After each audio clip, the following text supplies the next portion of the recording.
ब्रह्म सूत्र के तृतीय अध्याय के तृतीय पाद के पंचम अधिकरण का विचार पूरा हुआ। षष्ठ अधिकरण का विचार आज होना है। इसमें बताया गया पंचम अधिकरण में कि कौशितकी शाखास्थ प्राण उपासना में भी वशिष्ठत्वादि गुणों का उपसंहार होगा। जो कौशितकी शाखा में अनुक्त है, छांदोग्य तथा बृहदारण्यक में उक्त है, तो अन्य शाखा में बताए हुए गुणों का भी उपसंहार अन्य शाखा में होगा यदि विद्या एक हो सर्वत्र। तो यह सिद्धांत बताया गया इस अधिकरण में। अब प्राण उपासना तो सविशेष उपासना है, जो ज्ञेय ब्रह्म है, और उस ज्ञेय ब्रह्म में कहीं उसे आनंद रूप बताया गया है, तो किसी विद्या में उसे सत्य ज्ञान स्वरूप बताया गया, तो कहीं उसे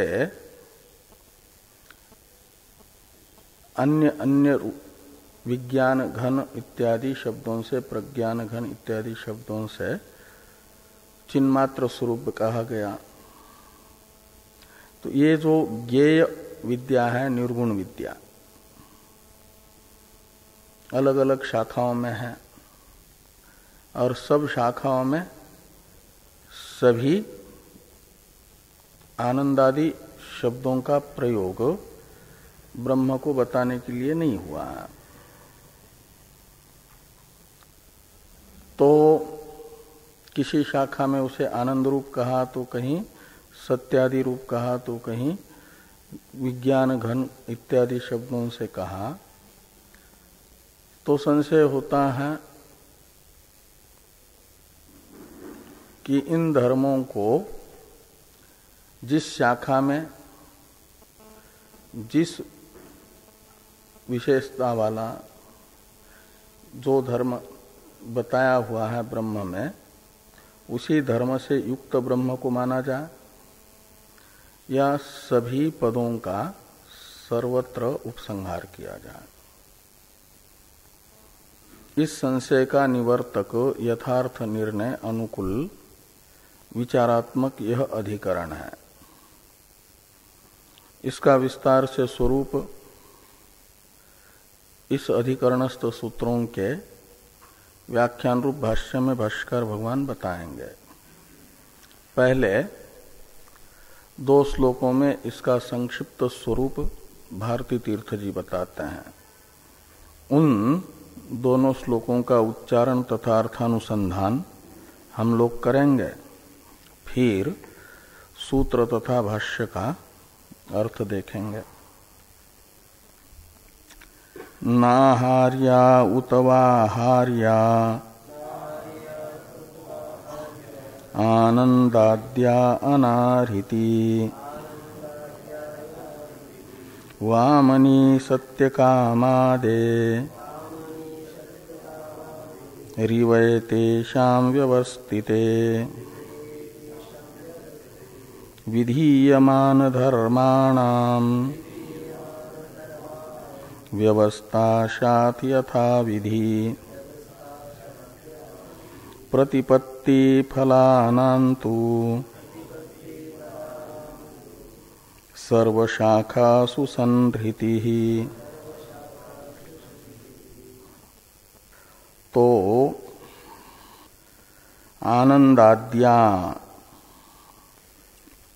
न आहार्या उतवा आहार्या, इतना संशय है। निर्गुण ब्रह्म विद्या में अलग अलग शाखा में अलग अलग प्रकरणों में कहे गए जो आनंदादि धर्म है, से तैत्तिरीय में भृगु वल्ली में वरुण जिन्हें अपने पुत्र ब्रह्म जिज्ञासु भृगु के लिए ब्रह्म को आनंद स्वरूप कहा है। आनंदो ब्रह्मणो विद्वान न बिभेति कुतश्चन इत्यादि वाक्य में। और ब्रह्मानंद वल्ली में तैत्तिरीय में ही ब्रह्मविद आपनोति परम इस सूत्रात्मक ब्राह्मण वाक्य की वृत्ति स्थानीय जो ऋचा है, सत्यम ज्ञानम अनंतम ब्रह्म यो वेद निहितम गुहायाम सोष्णुते सर्वान् कामान सह ब्रह्मणा विपश्चितेति। इस ऋचा ने ब्रह्म को सत्यत्व, ज्ञानत्व, अनंतत्व इत्यादि धर्म वाला बताया है। ये विषय धर्म बताए हैं। लवण के दृष्टांत से प्रज्ञान घन बृहदारण्यक श्रुति बताती है, अपरिछिन्न बताती है छांदोग्य श्रुति भूमा इत्यादि शब्दों से। तो ब्रह्म को अलग अलग शाखाओं में जो अलग अलग शब्द प्रयोग करके ज्ञापित किया है, तो वे सब शब्द सर्वत्र उपसंहार करने की उनकी आवश्यकता नहीं है या है, ये संशय यहाँ पर न अनाहार्या उतवा आहार्या इससे बताया है। आनंदाद्या इसमें आदि शब्द से बाकी सब धर्मों को लेना।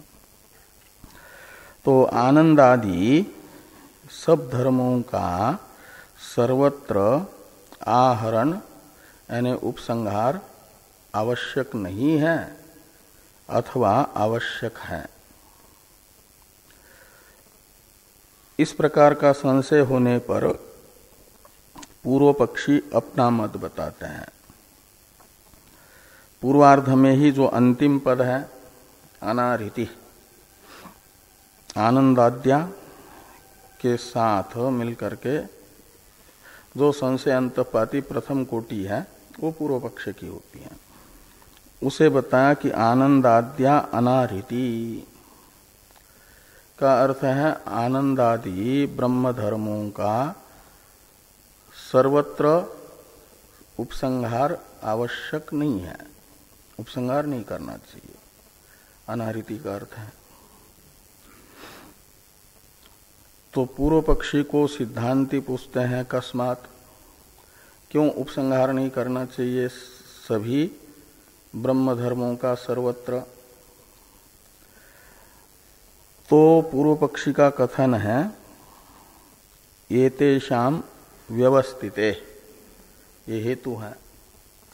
एतेषाम यानी आनंदाद्यानाम, आनंदादि धर्मों का धर्म व्यवस्थित होंगे, उनकी एक व्यवस्था रहेगी।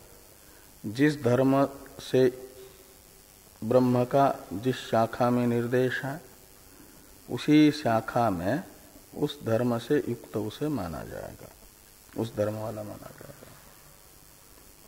ऐसी व्यवस्था, अन्यत्र उस धर्म का उपसंहार नहीं होगा।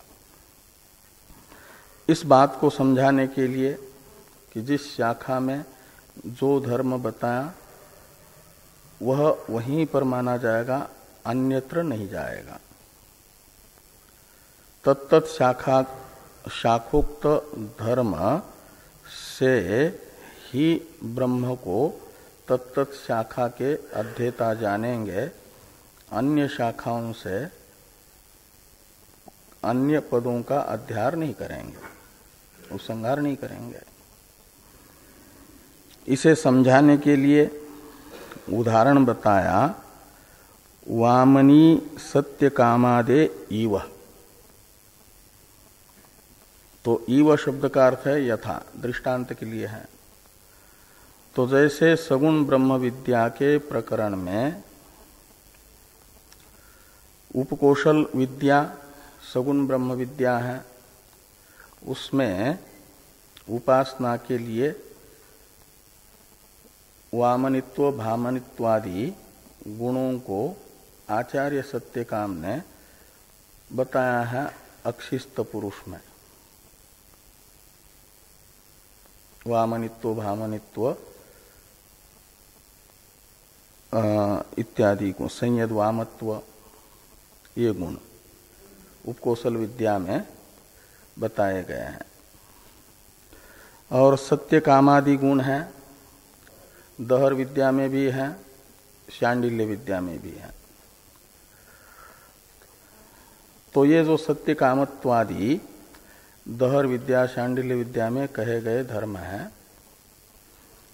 तो ये वामनित्व भामनित्व आदि गुणों का जो उपकोशल विद्या में कहे गए हैं, उपासक उपकोशल विद्या का अनुष्ठाता उसी गुणों से वामनित्वादि गुणों से युक्त मात्र ब्रह्म की उपासना करता है, ब्रह्म का चिंतन करता है।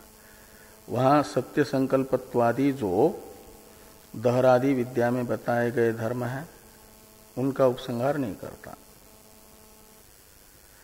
और सत्य संकल्पत्वादि गुणों से युक्त ही दहर आकाश शब्दित ब्रह्म का अहंग्रह चिंतन करता है। वहाँ संयद वामत्व वामनित्व भावनित्वादि गुणों को नहीं ले जाता। ये जैसे हैं, तो वहाँ एक व्यवस्था है कि जिस विद्या के लिए उपयोगी जो गुण बताए गए हैं ब्रह्म में, उन गुणों से युक्त ब्रह्म का चिंतन उसी विद्या में होगा। अन्य विद्या में उन गुणों को न कहने पर भी नहीं जाएंगे। ऐसे यहाँ पर भी अन्य शाखा में ब्रह्म ज्ञान के लिए कहे गए जो धर्म है, उन्हीं धर्मों से ब्रह्म ज्ञान होगा। अन्य शाखास्थ धर्म के वाचक पदों का वहां पर उपसंहार करने की आवश्यकता नहीं है। इस बात को समझाने के लिए उदाहरण था कि यथा इव यानी यथा वामनी सत्य कामादेहे धर्मस्य व्यवस्थिति, ऐसा लगाना। तो वामनी सत्य संकल्पत्वादि धर्म व्यवस्थित है, जिस विद्या में कहे गए वहीं पर रहते हैं। अन्य प्रकरणों में उनका उपसंहार नहीं होता। ऐसे इनका भी नहीं होगा आनंद आदि का। भृगुवल्ली में आनंद रूप ब्रह्म का बोध, आनंद शब्द से ही ब्रह्म का बोध हो जाएगा। आनंद क्या नाम, ब्रह्मानंद वल्ली में सत्य ज्ञानादि पदों से ही निर्विशेष ब्रह्म का ज्ञान होगा। यो वै भूमा तत्सुखम इत्यादि शब्दों से ही वहाँ छांदोग्य में उस प्रकरण में निर्विशेष ब्रह्म लक्षित होगा। इसलिए सर्वत्र सभी धर्मों को ले जाने की आवश्यकता नहीं है। ये पूर्व पक्ष हुआ। सिद्धांत बताया जा रहा है द्वितीय श्लोक से।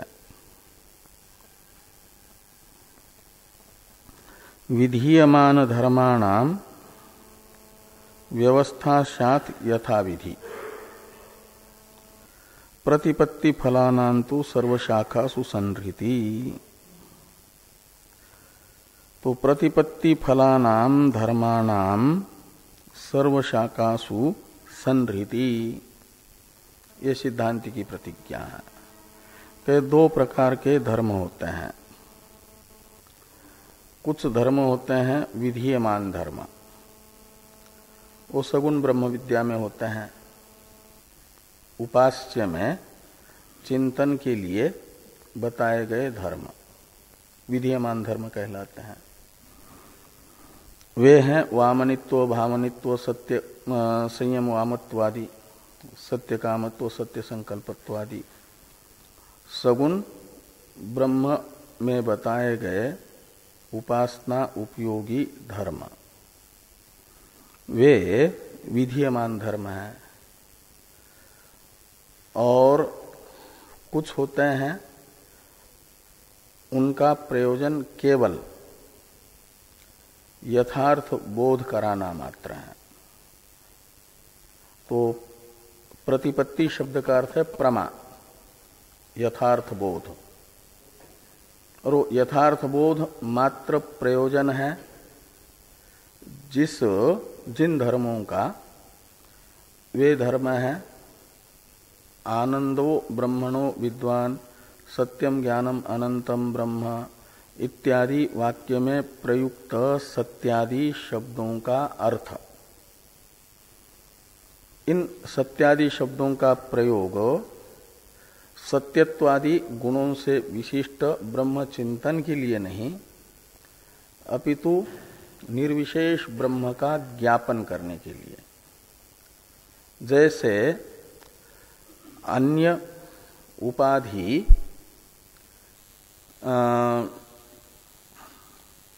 शरीर आदि हैं, इनमें असत्यत्व है, मिथ्यात्व है, कल्पितत्व है।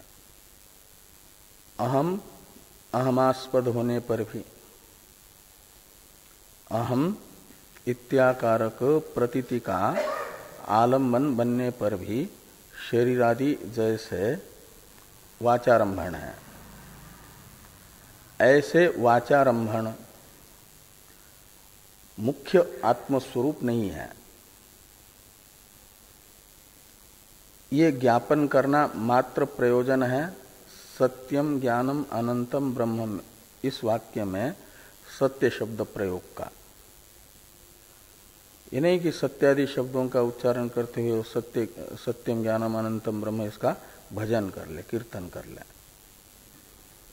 उसका मुख्य प्रयोजन है कि ब्रह्म जैसे शरीर आदि वाचारंभण है, ऐसा वाचारंभण नहीं है।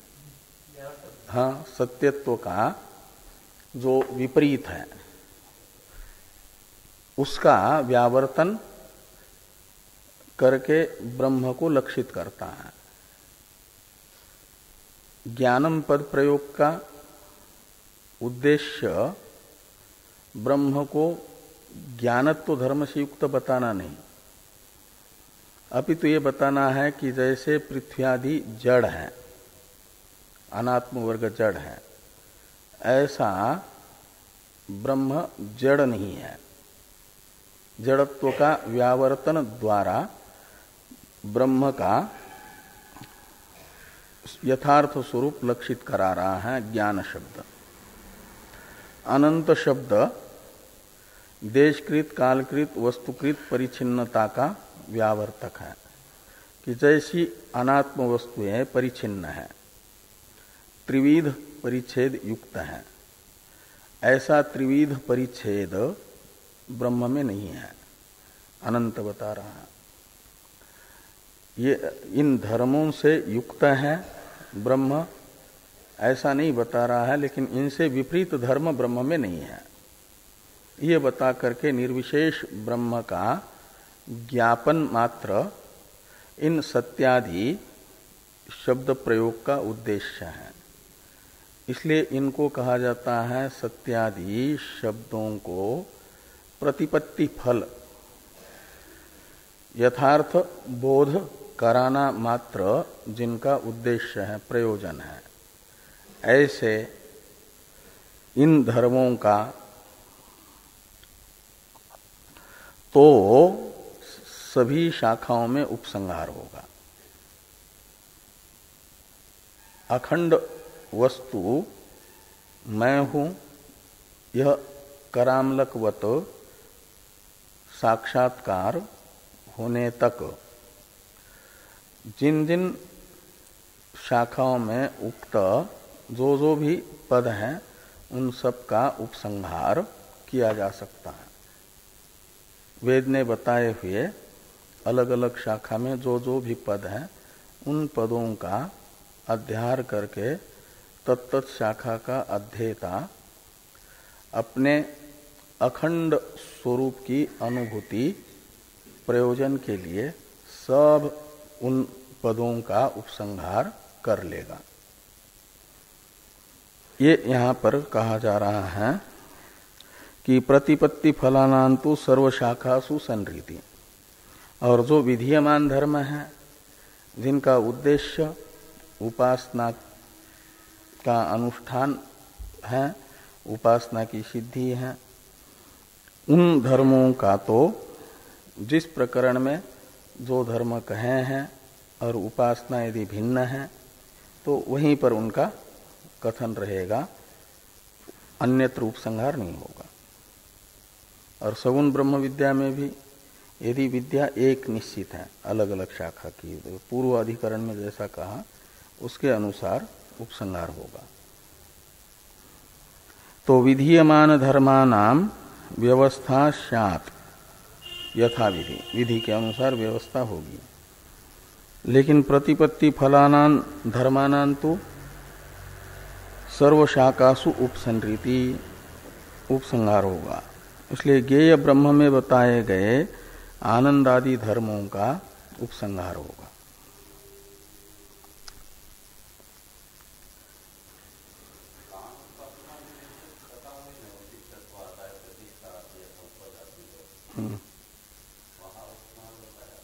हाँ, तो वहाँ उपसंहार इसलिए कि वो एक विद्या है। हाँ? तो ज्ञेय ब्रह्म की विद्या, हाँ, तो ज्ञेय ब्रह्म तो एक ही है, इसलिए एक ही विद्या है, अलग अलग शाखा में कही गई। तो सगुण ब्रह्म विद्या में यदि उपासना एक है, हाँ, वो तो ही है। विद्या एक हो तो अलग अलग शाखा में कही गई होने पर भी, हाँ, और वहाँ विद्या भिन्न है और उपसंहार फिर वो शाखा जैसा कहा है विधि के अनुसार वो होगा। यथा विधि का अर्थ ही है कि उपासना यदि एक है, नहीं, एक उपासना होने पर तो अन्य शाखा में भी जाएंगे, और उपासना भिन्न है तो जहां कहे वहीं पर रहेंगे। और ज्ञेय ब्रह्म एक होने से ज्ञेय ब्रह्म की विद्या तो एक है, निर्विशेष ब्रह्म विद्या, कहीं पर भी कहे, चाहे तत्त्वमसि वाक्य से होने वाला ज्ञान हो या प्रज्ञानम ब्रह्म इस वाक्य से होने वाला ज्ञान हो, या क्षेत्रज्ञं चापि मां विद्धि सर्व क्षेत्रेषु भारत इस वाक्य से होने वाला ज्ञान हो, चाहे मृत्युलोक में मनुष्य को हो या ब्रह्मलोक में देवता को हो, ज्ञान में निर्विशेष ब्रह्म ज्ञान में कोई अंतर नहीं है, क्योंकि उसका विषय एक निर्विशेष ब्रह्म है। तो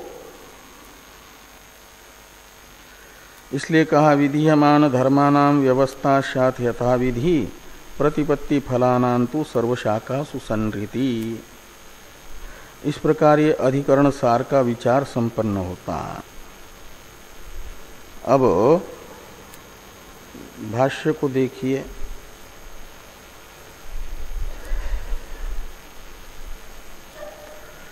ब्रह्म स्वरूप प्रतिपादन परासु श्रुतिषु आनंद रूपत्वं विज्ञान घनत्वं सर्वगतत्वं सर्वात्मत्वं इत्येवं जातीयका ब्रह्मणो धर्मा क्वचित केचित श्रूयन्ते। कहते हैं कि ब्रह्म स्वरूप के प्रतिपादक जो श्रुति वाक्य हैं, उन श्रुति वाक्यों में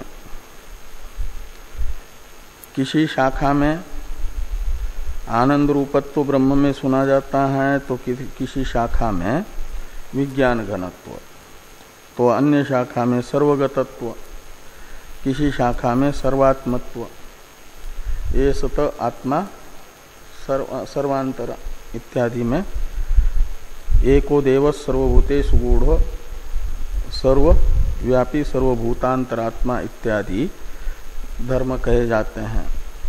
तो इत्येवं जातीय का ब्रह्मणो धर्मा, ऐसे कई एक धर्म ब्रह्म में अलग अलग शाखा में कहीं कहीं कुछ कुछ कहे हैं। तो उनके विषय में संशय होता है। ये तो विषय हुआ वे धर्म। ज्ञेय ब्रह्म के ज्ञापन के लिए बताए गए ज्ञेय ब्रह्म के प्रतिपादक प्रकरणों में, अलग अलग प्रकरणों में अलग अलग धर्म, ये विषय हैं। और उनको विषय बना करके संशय बताया जा रहा है तेसु संशय इत्यादि से। इसकी अवतरण टीका है कि ब्रह्मणो ज्ञेयस्य ऐक्यात् निर्विशेषत्वाच्च संशयम् आह तेसु संशय इति।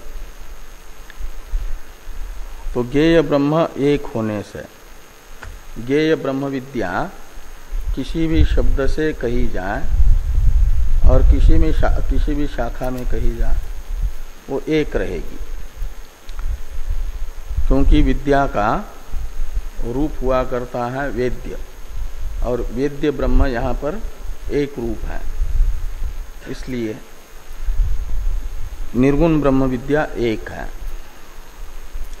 तो कहते हैं ब्रह्मणो ज्ञेयस्य ऐक्यात् और निर्विशेषत्वाच्च संशयम् आह।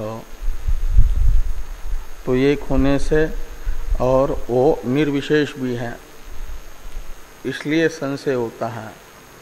पूर्व पक्षी कहते हैं कि निर्विशेष है तो उसमें तो ये सब धर्म रहेंगे ही नहीं, और सिद्धांती ये कहते हैं कि वे सब धर्म विरोधी धर्मों का व्यावर्तन करके लक्षक है उन धर्मों के वाचक पद। ब्रह्म में उन धर्मों का अस्तित्व नहीं बताते, लेकिन ये बताते हैं कि इनसे विपरीत धर्म ब्रह्म में नहीं है। ऐसा बता करके ब्रह्म के याथार्थ का ज्ञापन करते हैं। तो इसलिए संशय हो रहा है। वो संशय बताते हैं कि तेषु संशय किम आनंदादयो ब्रह्मधर्मा यत्र यावन्तः श्रूयन्ते तावन्त एव तत्र प्रतिपत्तव्या किं वा सर्वे सर्वत्र इति। ये जो आनंदादि धर्म है ब्रह्म में बताए जाने वाले, वो जिस शाखा में जितने बताए जा रहे हैं उतने ही उस शाखा के अध्येता ब्रह्म के धर्म मान करके उनसे ब्रह्म ज्ञान प्राप्त कर लें, उन्हीं पदों के द्वारा ब्रह्म को लक्षित कर लें। अथवा कहते तावंत एव तत्र प्रतिपत्तव्या किं वा सर्वे सर्वत्र, तो सभी शाखास्थ तत्त पदों का अन्य शाखाओं में भी उपसंहार करके उन सब पदों के द्वारा ब्रह्म को लक्षित करेगा। इति शब्द है संशय के समाप्ति का द्योतक। इस प्रकार का संशय हुआ। सिद्धांत टीकाकार पूर्व पक्ष तथा सिद्धांत में फल भेद बता रहे हैं। पूर्व पक्षे सत्यादि पद अनुपसंहारात वाक्यार्थ अनवधारणम सिद्धांते तु अवधारणम इति फलम। टीका में है। तो पूर्व पक्ष के मत में फल होगा वाक्यार्थ का अनिश्चय। अवधारण तो कहते हैं निश्चय को, अनवधारण का अर्थ है अनिश्चय। तो वाक्यार्थ अनवधारण ये फल है पूर्व पक्ष के मत में। क्यों? तो कहते हैं सत्यादि पदानाम अनुपसंहारात, क्योंकि पूर्व पक्ष रहेगा कि सत्यादि पदों का उपसंहार नहीं होगा।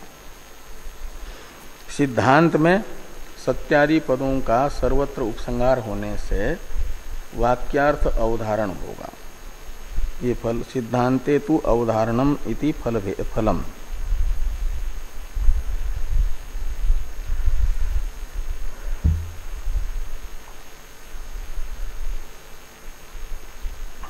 भाष्य को देखिए थोड़ा।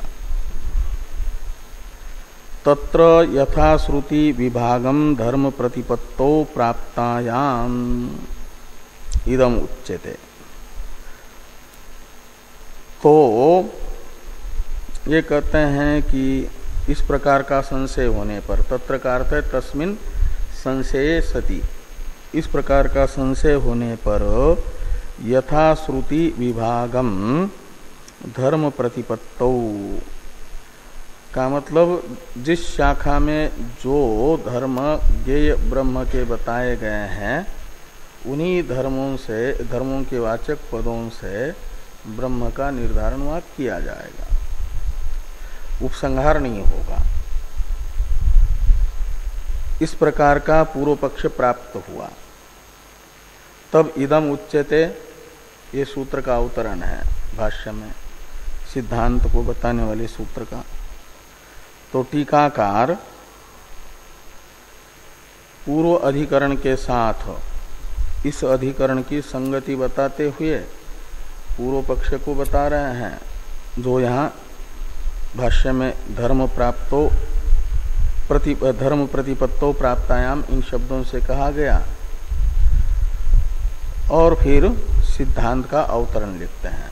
ये तीन बातें टीका में बताई जा रही। इस अधिकरण का पूर्व अधिकरण के साथ संबंध, पूर्व पक्ष और सिद्धांत सूत्र के अवतरण भाष्य का अवतरण टीका में।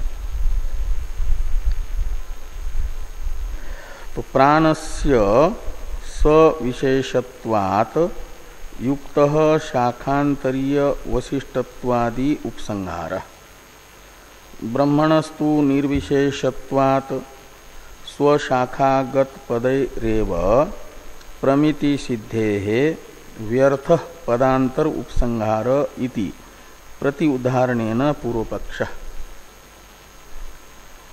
तो कहते हैं पूर्व अधिकरण जो है,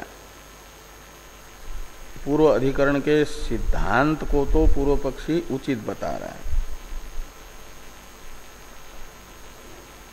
पूर्व अधिकरण का सिद्धांत था कि सभी शाखास्थ प्राण उपासनाएं एक होने से कौशितकी शाखा में उपास्य प्राण में नहीं कहे हुए किंतु बृहदारण्यक आदि में कहे हुए वशिष्ठत्वादि का उपसंहार होगा विद्या एक होने से।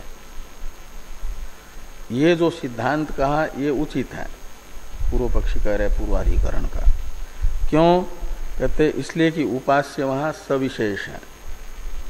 तो प्राणस्य यानी उपास्यस्य प्राणस्य सविशेषत्वात्, वो सविशेष होने से युक्त शाखांतरीय वशिष्ठत्वादि उपसंहार, बृहदारण्यक और छांदोग्य में कहे गए वशिष्ठत्वादि गुणों का उपसंहार कौशितकी में उचित है। किंतु कहते हैं ब्रह्मणस्तु, तू शब्द प्राण की अपेक्षा ब्रह्म में वैलक्षण्य बताने वाला है। प्राण का ब्रह्म में वैलक्षण्य है कि प्राण सविशेष है, ब्रह्म निर्विशेष है। तो ये कह रहे हैं कि ब्रह्मणस्तु निर्विशेषत्वात् स्वशाखागत पदैरेव प्रमिति सिद्धे। तो स्वशाखागत जो पद हैं यानी तत्त शाखा में बताए प्रयुक्त जो आनंदादि पद हैं उन पदों से ही निर्विशेष ब्रह्म का ज्ञापन हो जाएगा, प्रमिति हो जाएगी। तो अलग से अन्य शाखास्थ पदों का अध्ययन करने की आवश्यकता नहीं है, वो निष्प्रयोजन हो जाएगा, व्यर्थ हो जाएगा। ये पूर्व पक्षी का अभिप्राय है कि ब्रह्मणस्तु निर्विशेषत्वात् स्वशाखागत पदैरेव प्रमिति सिद्धे व्यर्थ पदांतर उपसंहार। तो पदांतर का उपसंहार तो व्यर्थ है। इति प्रत्युदाहरणेन पूर्व पक्ष, प्रत्युदाहरण संगति से पूर्व पक्ष शुरू हुआ। वहाँ तो जहाँ उपसंहार बताया गया है वहाँ उपास्य सविशेष है। यह निर्विशेष होने से प्रत्युदाहरण संगति बन जाती है और उस प्रत्युदाहरण संगति से इस अधिकरण के पूर्व पक्ष को बता दिया गया। सिद्धांत सूत्र का अवतरण भाष्य है इदम उच्यते और इस भाष्य की अवतरण टीका है सिद्धांतम आह इदम इति। तो भाष्यकार भगवान सिद्धांत को बताने वाले सूत्र का अवतरण लिखते हैं इदम उच्यते। इससे अब सूत्र को देखिए, सूत्र का उच्चारण किया जाए। आनंदादय प्रधानस्य आनंदादय प्रधानस्य आनंदादय प्रधानस्य ऐसे दो पद हैं। तो आनंद है आदि में जिन शब्द धर्मों के उन्हें कहा जाता है आनंद आदि, यानी ज्ञेय ब्रह्म का ज्ञापन करने के लिए प्रयुक्त आनंद शब्द, आदि शब्द से सत्यम, अनंतम, ज्ञानम इत्यादि शब्द, उन सबको लेना। और यहाँ प्रधानस्य शब्द का अर्थ है ज्ञेयस्य ब्रह्मण, जिसका ज्ञापन करने के लिए आनंद आदि शब्दों का प्रयोग किया जा रहा है, जिसकी प्रतिपत्ति के लिए, जिसके ज्ञान के लिए, वह प्रधान है। तो प्रधानस्य ब्रह्मण, तो ब्रह्म के स्वरूप का ज्ञापन करने के लिए, ब्रह्म प्रतिपत्ति के लिए उपनिषदों के अलग अलग प्रकरण में आनंदादि शब्दों का प्रयोग हो रहा है। इसलिए आनंदादि शब्दों का प्रयोग जिसके लिए ज्ञान के लिए है वह वस्तु हो जाएगी ब्रह्म, उसे प्रधान कहा जाता है। तो ब्रह्म है प्रधान, पद का अर्थ। इसलिए प्रधानस्य आनंदादयः सर्वशाखोक्ता धर्मा सर्वत्र उपसंहर्तव्या। पूर्व सूत्र से सर्वाभेदात अन्यत्र, इन दो पदों का अध्यार करना, अनुवर्तन ले आना। अध्यार क्या करना? तो सर्वाभेदात और अन्यत्र का अर्थ निकलेगा आनंदो ब्रह्मणो विद्वान। यह श्रुति भृगुवल्ली की है। तो भृगुवल्ली में बताया गया आनंद रूप वह जहाँ नहीं बताया है आनंद रूप ब्रह्म को, वहाँ भी वो आनंद शब्द जाएगा। सत्यम ज्ञानम अनंतम ब्रह्म इत्यादि का भी भृगुवल्ली में कथन नहीं है, तो वो ब्रह्मानंद वल्ली से वहाँ भी जाएंगे। ये प्रधानस्य आनंदादय सर्वे धर्मा सर्वत्र उपसंहर्तव्या, ये सिद्धांति की प्रतिज्ञा होगी। सिद्धांति को पूर्व पक्षी कहेंगे क्यों सभी शाखा में प्रयुक्त आनंदादि का सभी शाखा में प्रयोग होना है, उपसंहार होना है। तो सिद्धांति हेतु बताते हैं जो पूर्व हेतु था वही सर्वाभेदात। सर्वाभेदात का अर्थ है सर्वत्र ब्रह्म विद्या एक होने से। जैसे वहाँ पर सभी शाखाओं में प्राण उपासना रूप सगुण ब्रह्म विद्या उपासना एक थी। प्राण उपासना एक होने से जहाँ जिन गुणों का कथन नहीं है वहाँ पर भी अन्य शाखोक्त गुणों का उपसंहार हुआ। ऐसे यहाँ ज्ञेय ब्रह्म की विद्या भी एक होने से ज्ञेय ब्रह्म विद्या एक होने से सर्वत्र सभी आनंदादि का उपसंहार होगा। ये सिद्धांत है। सिद्धांत सूत्र का व्याख्यान कर रहे हैं भगवान भाष्यकार। आनंदादयः प्रधानस्य ब्रह्मणो धर्मा सर्वे सर्वत्र प्रतिपत्तव्या। तो प्रधानस्य ब्रह्मण, सूत्रस्थ प्रधान शब्द का अर्थ कर दिया ब्रह्मण। तो प्रधानस्य ब्रह्मणः सर्वे आनंदादय धर्मा, ऐसा अन्वय करना। आनंदादय प्रधानस्य ब्रह्मणो धर्मा सर्वे सर्वत्र प्रतिपत्तव्या। सर्वे धर्मा का अन्वय आनंदादय के साथ।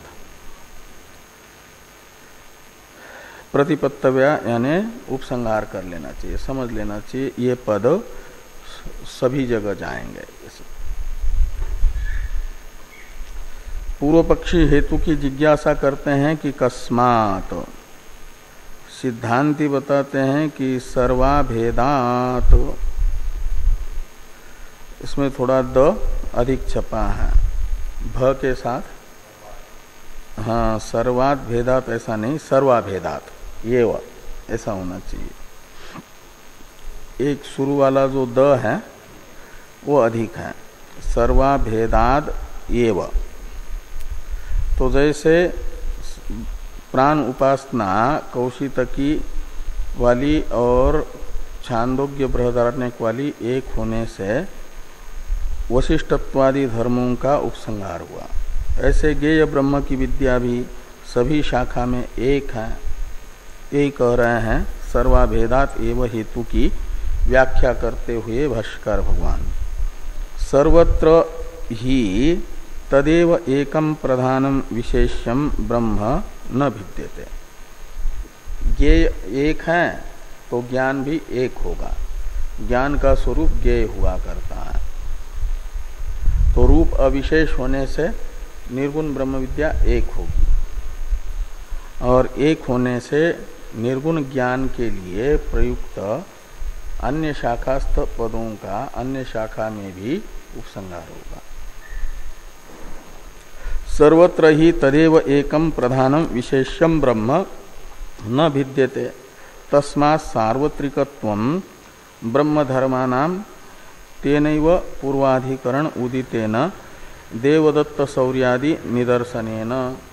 देवदत्त शौर्यादि दृष्टांत द्वारा पूर्वाधिकरण में जो बताया गया था दृष्टांत, उसी से ये समझ लेना चाहिए कि आनंदादि सभी ब्रह्म धर्मों का सर्वत्र उपसंहार होगा।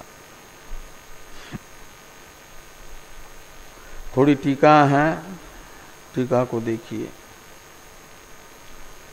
आनंदत्व सत्यत्व ज्ञानत्वादि सामान्यानि ब्रह्मणि कल्पिता धर्मा तेषां सर्वशाखासु उपसंहारो नाम तदवाचक आनंदादि पदानाम एक वाक्यतया उच्चारणम आनंदः सत्यम ज्ञानम अनंतम ब्रह्म शुद्धम अद्वयम आत्मा इति। तो ये कहते हैं आनंदत्व सत्यत्व ज्ञानत्वादि ये जो समान धर्म है ये ब्रह्म में कल्पित है। आनंदत्वादि ब्रह्म में किस लिए इनकी कल्पना है आनंदत्वादि की? तो कहते हैं इसलिए उनकी कल्पना है कि तेषाम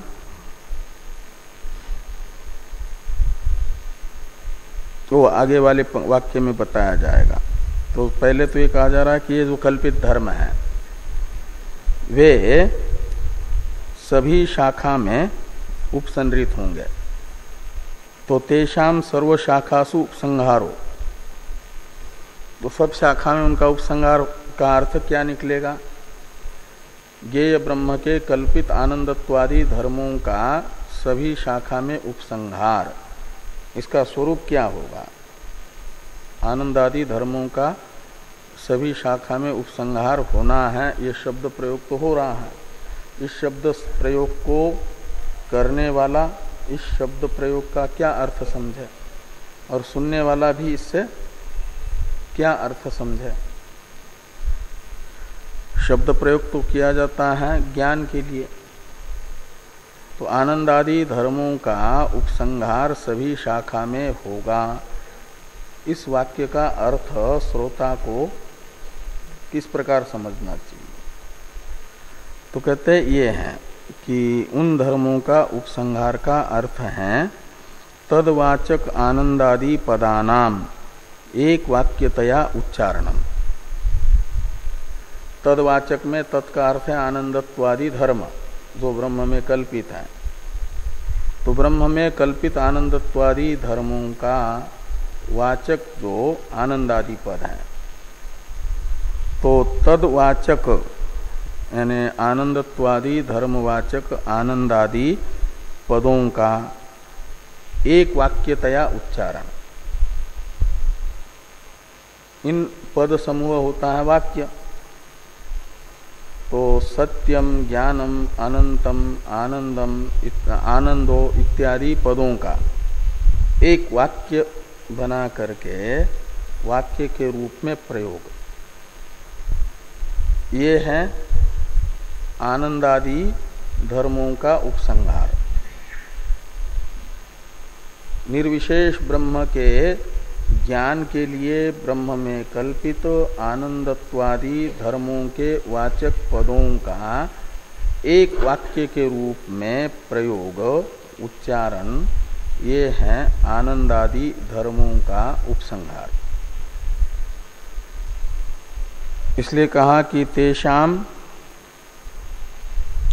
सर्वशाखासु उपसंहारो नाम तदवाचक आनंदादि पदानाम एक वाक्यतया उच्चारणम। इन सब पदों का एक वाक्य बना करके उच्चारण यानी एक वाक्य रूप से प्रयोग।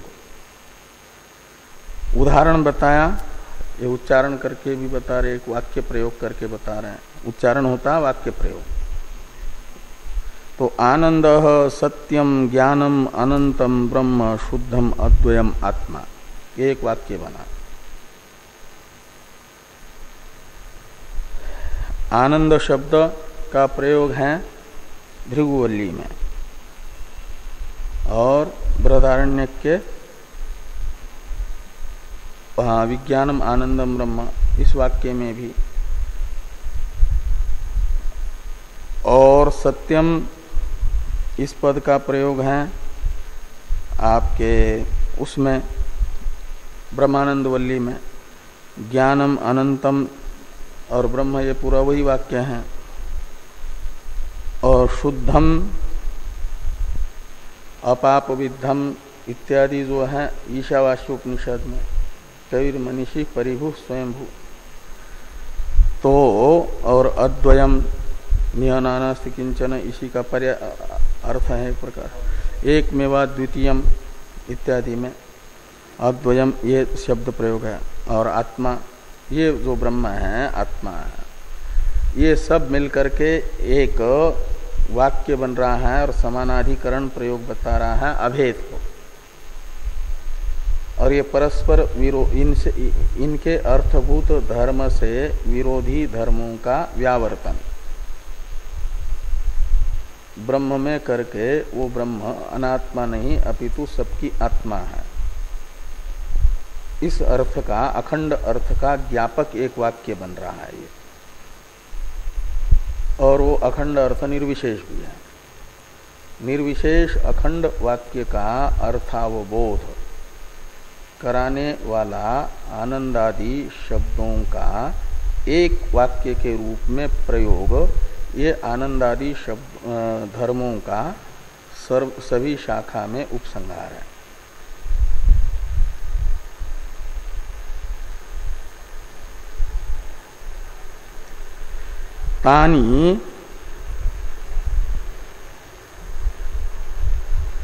तानि च समानाधिकरणानि पदानि विरुद्ध धर्म त्यागेन सर्वाधिष्ठान भूताम एकाम अखंड व्यक्तिम लक्षयन्ति। तो ये कहते हैं, यानी इनका एक वाक्य के रूप में प्रयोग क्यों करना है, ये जो प्रश्न होता है, इसका उत्तर दिया कि तानी च समानाधिकरणानि पदानि, ये जो समानाधिकरण के रूप में प्रयुक्त ये सब पद हैं आनंदादि मिलकर के एक वाक्य के रूप में, वे जो विरुद्ध धर्म है दुखित्वादि रूप, उन धर्मों का व्यावर्तन करते हुए एक अखंड व्यक्ति जिसमें देश काल वस्तु कृत परिचिन्नता स्वगत सजातीय विजातीय भेद नहीं है, ऐसी व्यक्ति उसे अखंड व्यक्ति कहते हैं, अखंड पदार्थ, और उसका लक्षक बन जाते हैं, लक्ष्यंती ज्ञापन करते हैं, और ब्रह्म की निर्विशेषता भी बनी रहती है। हाँ, लक्षणावृत्ति से ज्ञापन करते हैं। तो न च एकेनैव पदेन, अब यदि कोई ये कहें कि अखंड व्यक्ति का ज्ञान ही तो उपसंहार का प्रयोजन है, और वह ज्ञान यदि एक पद से ही हो जाए तो अनेक पद प्रयोग करने की क्या आवश्यकता है। इस प्रश्न का उत्तर दिया जा रहा है न च एकेनैव पदेन लक्ष्य सिद्धे इत्यादि से। इस पर चर्चा हम लोग कल करेंगे।